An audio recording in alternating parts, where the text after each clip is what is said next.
My name is Emily. I'm 31 years old. I work as a benefits planner for a life insurance company. It's a global business, and the pay is decent. Since I visit various companies for work, I have opportunities to meet people, including men. However, recently, one of these acquaintances put me through a terrible ordeal. Because of his greed for money, he ruined a significant milestone in my life. Today, I'd like to share the story of that unfortunate event. I lost both my parents in a car accident when I was in elementary school. My maternal grandparents raised me. I attended local public schools for middle and high school, and then went to a somewhat expensive college. My grandparents, who didn't have much money, took out loans so I could go to college. After I got a job, I took over the remaining debt. As a result, I was a bit strapped for cash when I met David through a mutual work connection. David laughed nervously when I shared my financial situation with him. "I'm in a similar boat, still paying off student loans," he said. "So, we're the debt repayment couple, huh?" "Exactly. I'd love to be debt-free as soon as possible." During our time dating, I was incredibly happy with David. We didn't have a lot of disposable income, but every day was fulfilling. Over the 3 years we dated, David kept getting promotions. His company valued ambition and talent, so he moved up quickly. As David's income improved, so did the quality of our relationship. I also picked up the pace on my debt repayment, not wanting to be left behind. David always had kind words for me. "Don't push yourself too hard, Emily. If you collapse, I'll be ruined too. You're the reason I can work hard like this." "Thank you. It's nice to hear that. Don't push yourself too hard either. You're the reason I can keep going too." We supported each other emotionally, helping each other get through our tough daily jobs. Looking back, that period of my life was fulfilling and purposeful. During this high point in our lives, David finally proposed to me. "I want you to be by my side forever, as partners, supporting each other." "I'm so happy. Thank you. Likewise, I look forward to our future together." We decided to rent a new condo and move in together. Both of us earning well, I felt our relationship strengthened. That's the vibe I got. This was a little before we actually started living together. I met David's parents. They were thrilled to meet me. According to them, David scored a beautiful and talented woman who graduated from a good university. I remember feeling awkward, yet flattered by their compliments. I didn't have parents, and my grandparents who raised me were already in a nursing home. So I decided David should meet my high school best friend, Melissa. We met at a cafe near Melissa's condo. "Nice to meet you. I'm David. Happy to finally meet you." "I'm Melissa. Emily told me lots about you. Please take good care of her. She can be vulnerable at times." Melissa is the same age as me, but she's incredibly stable and reliable. I was always the little sister figure, leaning on her for support. The big turning point came a few months after this initial cafe meeting, and once again, Melissa would come to my aid. In any case, introducing David to my best friend went off without a hitch. David and I decided it was time to dive into wedding planning. Around this time, we began planning. David's work started demanding more of him. Even on days we planned to go dress shopping, urgent calls would come in. "I have to work this weekend. I know it's a big day for us. I'm really sorry." "It's okay. I'll try on the dresses, snap some pictures, and we can pick one later." "Thank you. I'd rather be there in person, but I appreciate the gesture." David was genuinely busy around this time. He was working almost every weekend, and even had work trips during the week. I was pretty much planning the wedding by myself, which was exhausting since I had my job too. But all the hard work paid off. The ceremony and the reception exceeded our expectations. My coworkers livened up the party with performances, and Melissa gave a touching speech.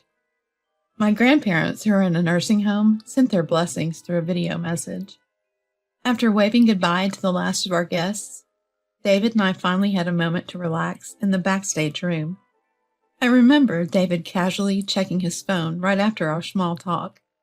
The surprised look on his face. David left the table while on the phone. I thought he might be having some work trouble, but little did I know, something was changing behind the scenes.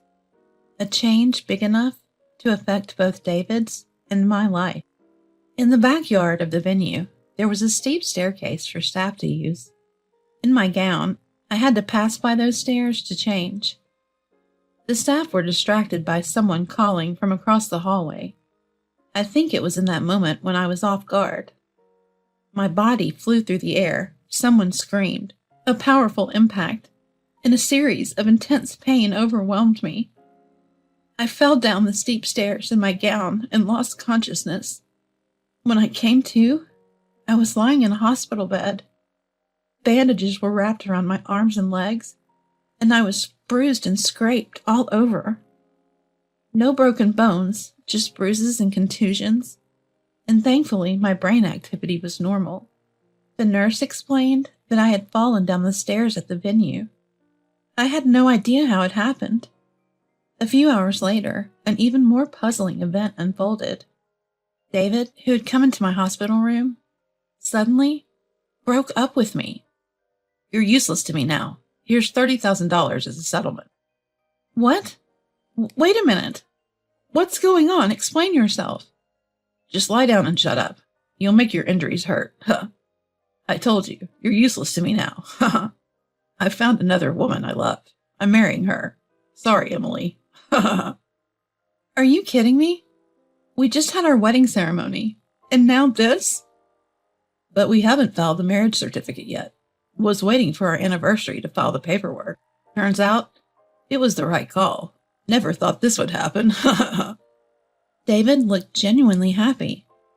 He couldn't care less about my injuries or suffering.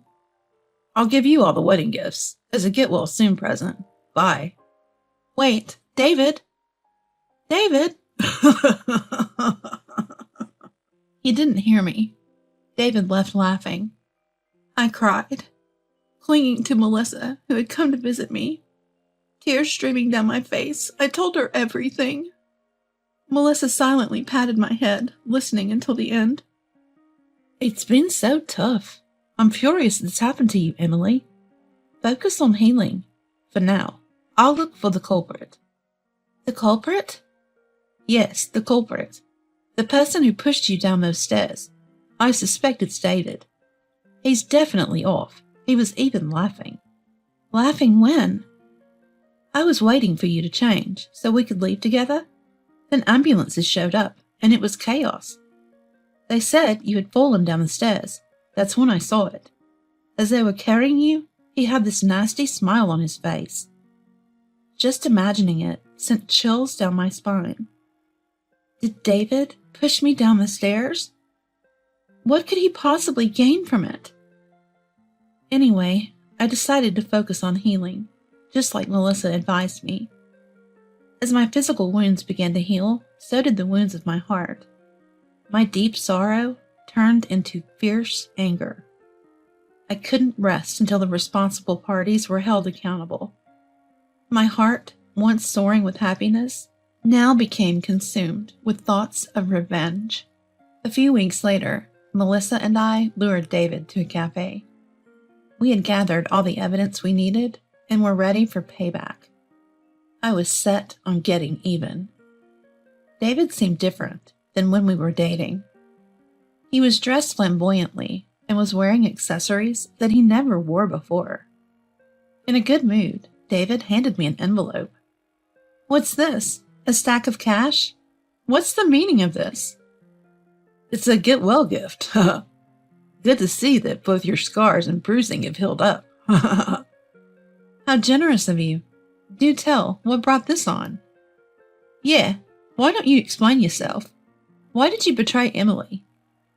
David's smirk only became more nauseating. He looked so smug that it was creepy. "Actually, the woman I've been seeing won $10 million in the lottery." $10 million? "Yes, so what's 10,000 or 20,000 to me now?" Apparently, David had been involved with another woman even before we were married. She hit the jackpot right after our wedding ceremony. David changed his mind after learning about it. and in a fit of excitement, he pushed me down the stairs. He must have thought he could smoothly transition into a new life with her once I was out of the picture. What a selfish man. I felt the flames of revenge burn deep within me. I can't forgive you. I'll report you to the police. Whoa there. Don't make it sound like I pushed you. There's no evidence. The staff said you slipped and fell. True. That's what the staff testified. But they only reported what they saw. Melissa had done her own in-depth investigation. I asked the venue staff to show me all the security footage. On one of the tapes, there's a brief moment that shows a hand pushing Emily's back. Startled, Melissa showed David her phone. It was a freeze frame of the moment of the crime. The color of the perpetrator's clothes? It matches the frock coat you were wearing. Nobody else at the venue was wearing that color that day. No way, you've got to be kidding. Gone was his earlier confidence. David began to tremble and turn pale. He seemed to have given up. He became forward and apologized deeply. Please, I beg of you, don't tell anyone. Just spare me from the police. So you admit you're a criminal. Will you turn yourself in, or should I call the authorities? What's it going to be? Ugh, damn it. David left the cafe with us and immediately turned himself in at the nearest police station. He tried to hire a lawyer for a settlement, but I refused. In the end, David was charged, found guilty, and fined. I also didn't forget to go after David's mistress, whose name I got from him, Rebecca. I called her to meet me, fully intending to get an elaborate apology. To my surprise, she showed up in the cafe in rather plain clothes. My memory was still vivid with David's flashiness the day we reunited. I had thought the one who won the $10 million would be just as flashy. I'm really sorry for the trouble I've caused because of me. Well, he was blinded by your $10 million, too. About that $10 million? Rebecca revealed a shocking truth to me. I couldn't help but believe her tearful plea. She apologized many times. After that, without saying a word to David, she quietly disappeared. Several weeks later, I got a call from David on my mobile phone. He wanted to meet and talk. He seemed pretty desperate. Of course, I understood why. When I met David again, he was much more modestly dressed than before. I can't get in touch with Rebecca. Do you know where she is? Why would I know where your $10 million lady is? Right, yeah. Listen, Emily, I've given you a total of $40,000, right? No, it's actually $60,000 if we include the compensation. Is that so? I hardly remember. Can you return half of that money? Or even just $10,000? No, but I do have some valuable information to give to you. Information? Yes, information that's very important for you. I took out my mobile phone and played a pre-recorded video. David's eyes widened. It was Rebecca.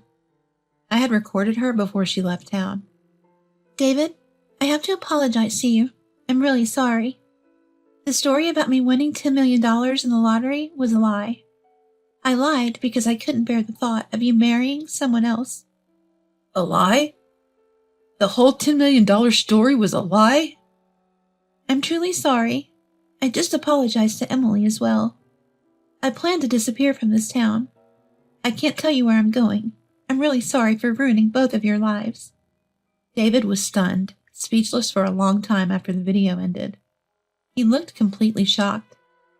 It wasn't funny when I thought about being in his shoes.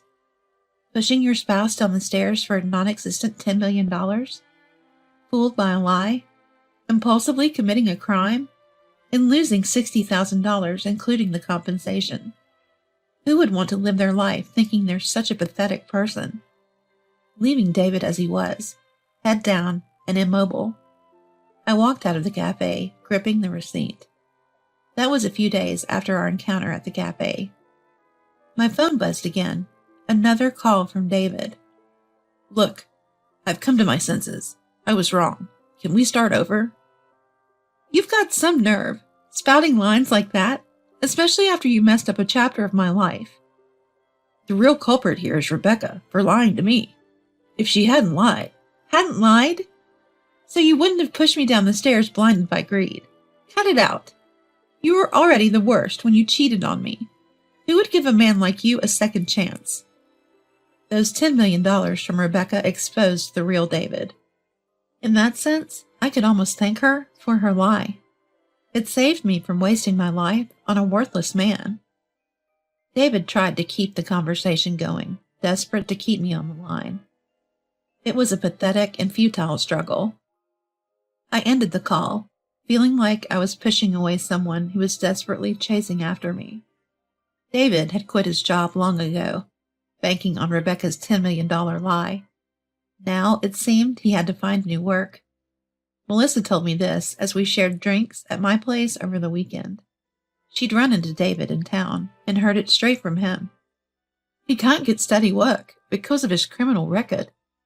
Last I saw him, he was delivering food on a bike. So he's doing delivery. Sounds like gig work.